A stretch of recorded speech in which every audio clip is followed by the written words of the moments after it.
ಮೈಸೂರಿನ ಮೂಡ ಮಾದರಿಯಲ್ಲಿ ಕಲಬುರಗಿಯಲ್ಲೂ 100 ಕೋಟಿಗೂ ಅಧಿಕ ಭ್ರಷ್ಟಾಚಾರವಾಗಿದೆ. ಮಲ್ಲಿಕಾರ್ಜುನ್ ಖರ್ಗೆ ಒಡೆತನದ ಸಿದ್ಧಾರ್ಥ ವಿಹಾರ ದತ್ತಿ ಸಂಸ್ಥೆ ಹೆಸರಿನಲ್ಲಿ ಗುಲ್ಬರ್ಗಾ ವಿಶ್ವವಿದ್ಯಾಲಯದ ಜಮೀನನ್ನ ಕಬಳಿಕೆ ಮಾಡಲಾಗಿದೆ ಎಂದು ಶ್ರೀರಾಮ ಸೇನೆ ಸಂಸ್ಥಾಪಕ ಅಧ್ಯಕ್ಷ ಪ್ರಮೋದ್ ಮುತಾಲಿಕ್ ಆರೋಪಿಸಿದ್ದಾರೆ. ಕಲಬುರಗಿಯಲ್ಲಿ ಸುದ್ದಿಗೋಷ್ಠಿ ನಡೆಸಿ ಮಾತನಾಡಿದ ಅವರು, ಇಡೀ ರಾಜ್ಯದಲ್ಲಿ ದೊಡ್ಡ ಮಟ್ಟದಲ್ಲಿ ಭ್ರಷ್ಟಾಚಾರ ಚರ್ಚೆವಾಗ್ತಿದೆ. ನೀನು ಕಳ್ಳನೆಂದು ಹೇಳಿದ್ರೆ ನೀನು ಮಹಾ ಕಳ್ಳನೆಂದು ಹೇಳ್ತಿದ್ದಾರೆ. ಎಲ್ಲರೂ ಸೇರಿಕೊಂಡು ಇಡೀ ರಾಜಕೀಯದ ಮರ್ಯಾದೆ ಕಳೆಯುತ್ತಿದ್ದಾರೆ. ಮೂಡ ಹಗರಣ ಮಾದರಿಯಲ್ಲೇ 19 ಎಕರೆ ಜಮೀನನ್ನ ಕಬಳಿಸಿ ಸರ್ಕಾರದಿಂದ ಅನುದಾನ ಪಡೆದು ಕಟ್ಟಡ ನಿರ್ಮಿಸಿದ್ದಾರೆ. ಕುಸ್ನೂರು ಗ್ರಾಮದ ಸರ್ವೆ ನಂಬರ್ 88/1ರಲ್ಲಿ ಕಾನೂನು ಬಾಹಿರವಾಗಿ ಸಿದ್ಧಾರ್ಥ ವಿಹಾರ ದತ್ತಿ ಸಂಸ್ಥೆಗೆ ಜಮೀನು ಮಂಜೂರು ಮಾಡಿದ್ದಾರೆ. ಇಂದಿನ ಆ ಶಿಕ್ಷಣ ಸಂಸ್ಥೆ ಸ್ಥಳದ ಮೌಲ್ಯ 100 ಕೋಟಿಗೂ ಅಧಿಕ ಬೆಲೆ ಬಾಳುತ್ತೆ. ಈ ಬಗ್ಗೆ 2022ರಲ್ಲಿ ಸಿದ್ದಲಿಂಗ ಸ್ವಾಮೀಜಿ ದೂರು ನೀಡಿದ್ರು. ಯಾವುದೇ ಕ್ರಮವಿಲ್ಲ. ದೂರು ನೀಡಿದ್ರು ಕಲಬುರಗಿ ಡಿಸಿ ಮತ್ತು ಎಸಿ ಬಾಯಿಗೆ ಬೀಗ ಹಾಕಿಕೊಂಡು ಕುಳಿತಿದ್ದಾರೆ. ಇಲ್ಲಿ ಡಿಸಿ ಎಸಿಗಳ ಆಡಳಿತವಿಲ್ಲ. ಉಸ್ತುವಾರಿ ಮಂತ್ರಿಗಳದ್ದೇ ಆಡಳಿತ ನಡೀತಿದೆ. ಜಿಲ್ಲೆಯಲ್ಲಿ ಭ್ರಷ್ಟಾಚಾರ ಹಲ್ಲೆಗಳು ನಡೆಯುತ್ತಿದ್ರು ಯಾಕೆ ಮೌನ ವಹಿಸಿದ್ದಾರೆ? ಈ ಬಗ್ಗೆ ಪ್ರಿಯಾಂಕ್ ಖರ್ಗೆ ಉತ್ತರ ನೀಡಬೇಕು. ಆಡಳಿತ ನಡೆಸೋಕೆ ಆಗದಿದ್ರೆ ರಾಜೀನಾಮೆ ಕೊಟ್ಟು ತೊಲಗಿ ಎಂದರು. ನಾವು 3 ತಿಂಗಳಿಗೆ ಒಂದು ಸಲ ರಾಜ್ಯದ ಪ್ರಮುಖ ಪದಾಧಿಕಾರಿಗಳು, ವಿಭಾಗ ಮಟ್ಟದ ಪದಾಧಿಕಾರಿಗಳು ಒಟ್ಟಿಗೆ ಸೇರಿ ಸಂಘಟನೆಯ ಮಂಥನವನ್ನ ಅವಲೋಕನವನ್ನ ಮಾಡ್ತಾ ಇರ್ತೀವಿ. ಈ ಬಾರಿ ಸಮಾಧಾನ ಆಶ್ರಮದಲ್ಲಿ ನಮ್ಮದು ಮೀಟಿಂಗ್ ನಡೀತಾ ಇದೆ. ಕೆಲವೊಂದು ವಿಷಯ ನಮ್ಮ ಮಾಧ್ಯಮದವರ ಮುಂದೆ ಹೇಳಬೇಕು ಅನ್ನುವಂಥದ್ದು ವಿಷಯ ತಗೊಂಡು ಬಂದಿದ್ದೀವಿ. ಅದಾದ ನಂತರ ನಿಮಗೇನಾದರೂ ಕೇಳಬೇಕು. ಇಡೀ ರಾಜ್ಯದಲ್ಲಿ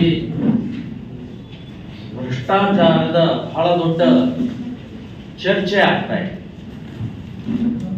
ಆರೋಪ ಪ್ರತ್ಯಾರೋಪ ಆಗ್ತಾ ಇದೆ. ನೀನು ಕಳ್ಳ ಅಂತಂದ್ರೆ ಇನ್ನೊಬ್ರು ಹೇಳ್ತಾನೆ ನೀನು ಮಹಾ ಕಳ್ಳ ಅಂತ ಹೇಳ್ತಾನೆ. ಹೀಗೆ ಇಡೀ ರಾಜ್ಯದ ರಾಜಕೀಯದ ಮರ್ಯಾದೆಯನ್ನ ಕಳೀತಾ ಇದೆ. ಭ್ರಷ್ಟಾಚಾರ ಇಲ್ಲೂ ಕೂಡ, ಕಲಬುರಗಿಯಲ್ಲೂ ಕೂಡ ಮೈಸೂರಿನ ಮೂಡ ಮಾದರಿಯಲ್ಲೇ ಇಲ್ಲೂ 100 ಕೋಟಿಗಿಂತ ಹೆಚ್ಚಿನ ಭ್ರಷ್ಟಾಚಾರ ಒಂದಾಗಿದೆ. ಸೊ ಅದರ ಸಂಬಂಧಪಟ್ಟ ಹಾಗೆ ಉಸ್ತುವಾರಿ ಮಂತ್ರಿಗಳು ಅದನ್ನ ಸ್ಪಷ್ಟೀಕರಣಗೊಳಿಸಬೇಕು. ಇಲ್ಲಿ ಪಾಲಿ ಸಂಸ್ಕೃತಿ ಮತ್ತು ತುಲನಾತ್ಮಕ ಶಾಸ್ತ್ರದ ಸಂಸ್ಥೆ ಈ ಹೆಸರಿನಲ್ಲಿ 19 ಎಕರೆ ಜಾಗವನ್ನ ಕಾರ್ಪೊರೇಷನ್ ಹದ್ದಿನಲ್ಲೇ ಇರುವಂತಹ ಜಾಗವನ್ನ ವ್ಯವಸ್ಥಿತವಾಗಿ ಕಬಳಿಸಲಾಗಿದೆ. ಈ ಗುಲ್ಬರ್ಗಾ ಯೂನಿವರ್ಸಿಟಿಯ ಆಸ್ತಿ ಇದು. ಒಂದು ಖರ್ಗೆ ಕುಟುಂಬದವರೇ ಇರುವಂತಹ ಒಂದು ಸಂಸ್ಥೆ ವಿಹಾರ ಸಿದ್ಧಾರ್ಥ ವಿಹಾರ ಅಂತನ್ನುವಂತ ಒಂದು ಸಂಸ್ಥೆಯ ಮೂಲಕ ವಿಶ್ವವಿದ್ಯಾಲಯಕ್ಕೆ ನಮ್ಮ ಈ ಸಂಶೋಧನಾ ಕೇಂದ್ರಕ್ಕೆ ಜಾಗ ಕೊಡಬೇಕು ಅಂತ ಹೇಳಿ ಅವರು ಅಪ್ಲೈ ಮಾಡಿದಂತ ಸಮಯದಲ್ಲಿ ವಿಶ್ವವಿದ್ಯಾಲಯದ ಲೆಕ್ಕ ಪರಿಶೋಧಕ ಅಧಿಕಾರಿಗಳು ಅದನ್ನ ರಿಜೆಕ್ಟ್ ಮಾಡ್ತಾರೆ. ಆದರೆ ಇವರು ಹಿಂಬಾಗಿಲಿನ ದಾರಿನಿಂದ ಹೋಗಿ ಒತ್ತಡ ತಂದು ಅದನ್ನ ಕಬಳಿಸ್ತಾರೆ. 19 ಎಕರೆಯನ್ನು ಕಬಳಿಸಿ 10 ಕೋಟಿ ಸರ್ಕಾರದ ಅನುದಾನ ತಗೊಂಡು ಕಟ್ಟಡವನ್ನು ಕಟ್ಟುತ್ತಾರೆ. ಕಟ್ಟಡ ಕಟ್ಟಿ 7 ವರ್ಷ ಆಯ್ತು, ಒಬ್ಬ ವಿದ್ಯಾರ್ಥಿ ಇಲ್ಲ. ಬೀಗ ಹಾಕಿದ್ದು ಇನ್ನೂವರೆಗೆ ತೆಗೆದಿಲ್ಲ. ಇವತ್ತು ಆ ಆಸ್ತಿ 100 ಕೋಟಿಗಿಂತ ಜಾಸ್ತಿ ಆಸ್ತಿ ಆಗತ್ತೆ. ಮಾನ್ಯ ಉಸ್ತುವಾರಿ ಮಂತ್ರಿಯವರೇ, ಮೈಸೂರಿನ ಮೂಡಾದ ಹಗರಣ ಎಷ್ಟೋ ಅಥವಾ ವಾಲ್ಮೀಕಿಯ 187 ಕೋಟಿಯ ನುಂಗಿ ನೀರು ಕುಡಿದಂತ ಕಾಂಗ್ರೆಸ್ಸಿನ ಹಗರಣ ಎಷ್ಟೋ ಅಷ್ಟೇ ತೂಕದಷ್ಟು ಇವತ್ತು ಕಲಬುರಗಿಯ 19 ಎಕರೆಯ 100 ಕೋಟಿಯ ಆಸ್ತಿಯ ಈಕ್ವಲ್ ಆಗಿದೆ.